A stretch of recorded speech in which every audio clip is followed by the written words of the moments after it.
Say that you are a patient who just ordered a genetic test and you've received your results in the mail. Let's talk about the reasons you might have ordered a genetic test.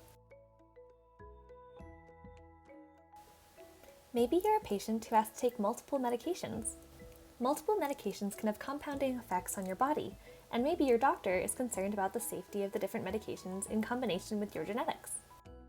So let's open up the envelope and see what's inside. First off, let's start by reading your results. Maybe your genetic test results have revealed that you have a certain mutation that impacts your response to specific medications. It's important to note that these can be explored with a doctor. They will be able to tell you how to apply this information to your life and also if it's of importance. The genetic test that you ordered also seemed to come with some other information, though this is not the norm. Let's imagine that your genetic test came with a bunch of pamphlets that talk about different ways that pharmacogenomics is used in real life. Because of these pamphlets, you suddenly get interested in pharmacogenomics and how it applies to the world. Let's start by exploring the science of pharmacogenomics. How did we develop these tests in the first place? The science of pharmacogenomics goes back further than you may expect. The history of pharmacogenomics can be traced all the way back to Frederick Vogel. He played a large role in rehabilitating the field of genetics after the Second World War. You may now wonder if BC has any pharmacogenomics work underway, and it does. Let's go meet researcher Dr. Wan-Chun Chang, a researcher at the BC Children's Hospital here in Vancouver. Dr. Chang's current work is for the Pharmaceutical Outcomes and Policy Innovations Group at the BC Children's Hospital, which is all part of the University of British Columbia. Now let's go talk to Dr. Chang. First off, would you mind defining what pharmacogenomics is for us? In simpler terms, we are trying to identify particular genetic markers which are associated with certain drug responses or adverse reactions. This way, we are preventing the possibility of patients with these markers having adverse drug reactions. I find it so incredible that we can do this research before patients actually have these negative side effects. That brings me to, how and why did you decide to go into pharmacogenomics in the first place? My background is in pharmacy. We generally expect medications to perform properly to manage our diseases. However, medications may sometimes trigger unexpected side effects, known as adverse drug reactions. I was fortunate to join Dr. Zhong and Dr. Hong's world-renowned research team for my master and PhD. I am inspired and have gained much insight and understanding from their work and experience in this field. Then, upon their recommendation, I came here to do my postdoctoral training and work with Dr. Bruce Colleton at UBC for my further pharmacogenomics research. That sounds like such an impressive career journey. Now I'm wondering, what is your favorite part of pharmacogenomics research? My favorite part is knowing that my research has a direct impact on improving our health. As a clinical researcher with a pharmacy background, my goal is to provide patients with the right drug at the right time. I'm glad and excited that my research can become actionable tools for doctors and patients. In terms of your research, what are some sort of skills and techniques that you use in order to perform pharmacogenomic tests? Pharmacogenomics is the association between drugs and genes. So we need genetic information for the study. To start, we collect either saliva or blood samples from our participants. We then extract the DNA from those samples, and we go through a process known as polymerase chain reaction, PCR, to multiply and emphasize the specific fragment of DNA. We then use a sequencing machine to decode the DNA samples so that we can read the order of nucleotides in gene. It comes out like ATG, CGC, AGA, and so on. Then we try interpreting them and give explanations to those genetic results based on patients' clinical conditions. Now let's go back to pretending that you're a patient. So you hear all this discussion and you learn about the science of pharmacogenomics. You're now wondering, do these doctor-recommended pharmacogenomic tests represent a shift in the way that science is done? Some would argue that it just changes the order that science is done, not necessarily the outcomes. What do you think? Now that we've explored the science of pharmacogenomic tests, let's look into the industry. The industry of pharmacogenomics is huge. There's definitely a lot to think about when it comes to the industry of pharmacogenomics. Let's start by looking at the process. The main idea is that a scientist will develop the tests, and then doctors will play a part in helping to interpret the test results.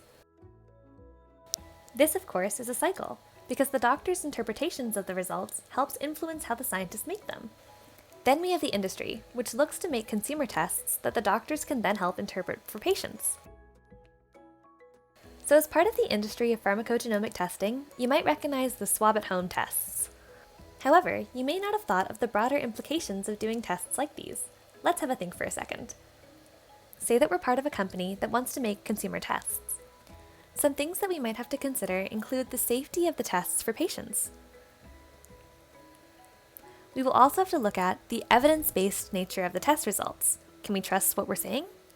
And finally, we have to look into where the data is stored and how it's used. These are questions that we should ask industry and that they should ask themselves. And ultimately, as both patients and consumers, we must ask ourselves, what responsibilities does industry have when offering genetic tests to consumers? Now let's say that the patient has picked up the society manual, and now we're thinking about how pharmacogenomics can have an impact on our society. Let's start by looking at BC. BC is a really large province, and it's also mostly made up of rural areas outside of cities. Across BC, at least 110 pharmacies offer pharmacogenomic tests. However, these pharmacies are mostly located on Vancouver Island as well as the Lower Mainland. That means that geographically, only certain consumers have access to these tests. Additional factors include the price point. The average pharmacogenetic test in 2020 costs between $100 and $150, with no BC Medical Service Plan coverage for these industry-to-consumer pharmacogenomic tests. This leads to a big issue. What proportion of our population has access to the pharmacogenetic tests, and who are they? Furthermore, when we look at the world as a whole, who has access to these tests globally? Let's go ask Dr. Chang what she thinks. As someone with experience with individuals in our society dealing with these test results, can you tell us what's one way these pharmacogenomic tests can help impact a patient's life? One of the most remarkable examples is the recommendation of HLA-B 1502 screening in Southeast Asian populations. Is strongly associated with carbamazepine-induced severe skin reactions. The possibility of developing this SJS and TN for patients with this marker is 2,500 times more than those without.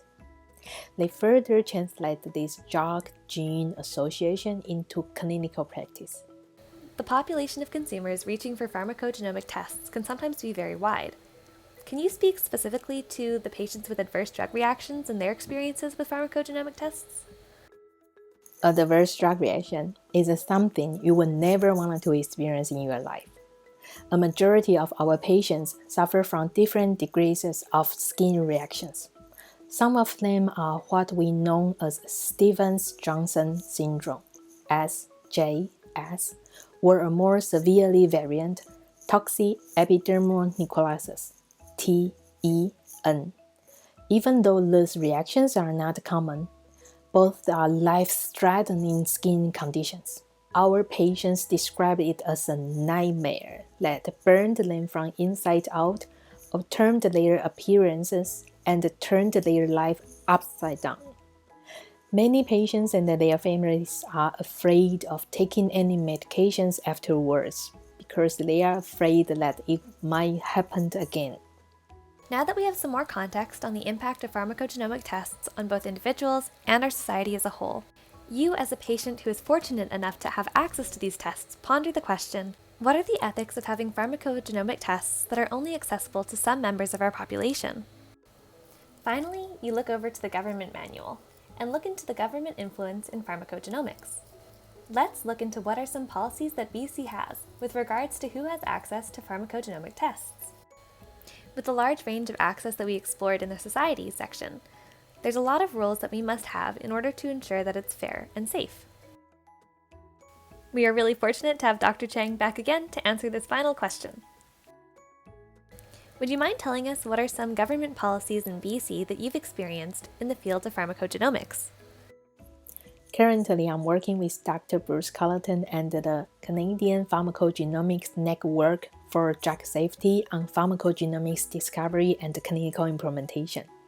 We have identified many drug-gene associations and have been developing clinical practice guidelines for genetic testing for several drugs. These recommendations help doctors to improve patients' treatment outcomes and reduce the possibility of adverse drug reactions. We also provide evidence to policymakers like Health Canada on drug safety and its effectiveness in areas that are still lacking. Thanks so much. This leaves us with our last big question that you ask yourself as a patient. How can governments ensure that they support patients who need these tests? Now let's look back on all the questions that we asked throughout this video. What responsibilities do industries have when offering genetic tests to consumers? Do these doctor-recommended pharmacogenomic tests represent a shift in the way that science is approached? What are some of the ethics of having pharmacogenomic tests that are only accessible to some members of the population? And finally, how can governments ensure that they support patients who need these tests? These are all really important questions, and I ask you to think about them. How would you, as an individual within our larger society, go about answering these questions? What do you think about pharmacogenomic tests now that we've explored them from all these different angles?